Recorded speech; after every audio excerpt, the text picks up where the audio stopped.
I'm here to talk to you about how much you should be saving for your kids' college education.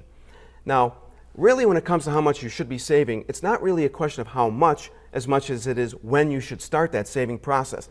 And for most parents, they think at conception they're thinking about starting to save for college tuition for their children. Well, let me tell you, the answer I'm going to give you is probably going to be a little bit of a surprise to you. If you are currently thinking about saving for your kids' college education, the number you should be saving right now is pretty simple. It's 0. Now, that's probably not what you expected me to say. Let me explain. Consider this. Let's say you can scrape up $200 every month to put away for your kids' college education.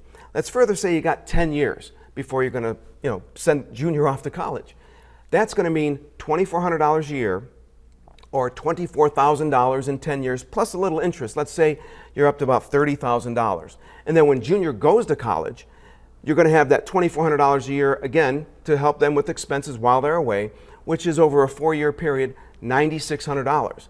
That's over $30,000, which sounds like a pretty good idea. $30,000 for college, heck, most people think that's a great achievement. But let me explain what I mean by 0 being how much you should be saving. I'm not saying you shouldn't save at all, ever. I'm saying that right now, 0 is the number, and the reason why is because you're probably making mortgage payments, car payments, and credit card payments. And if you're doing that, I bet that number, when you add up all those payments, equals about $2,000, maybe even more, each and every month. Well, consider this. Most people can become completely debt-free in 8 years or less.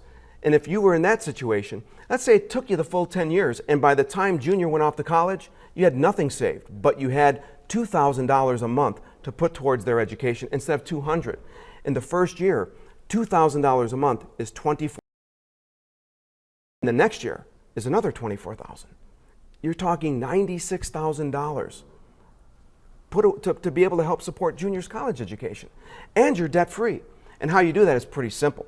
You take all of your debts and you prioritize them from smallest balance to largest balance. And you take the $200 a month that you're going to put away for college education for Junior, add that to the first payment, and snowball the payments down once those accounts are paid off. You'll be debt-free a lot faster than you ever imagined, and you'll have 2, 3, maybe even 4 times the amount of cash flow available for Junior's college education. Oh, one more thing. You know, when you do enter into a college situation and Junior goes to fill out a Pell Grant form or other government grant forms, and they've got tens of thousands of dollars available, well, that just may hinder Junior's options and chances for a Pell Grant or any kind of college grant. But home equity and cash flow will not count against you. So take your pick. $30,000 and maybe not qualify for as many Pell Grants as you would have liked, or qualify for Pell Grants, have a better chance for those, and have 2, 3, or 4 times the amount of cash ready for Junior's college education. Take your pick.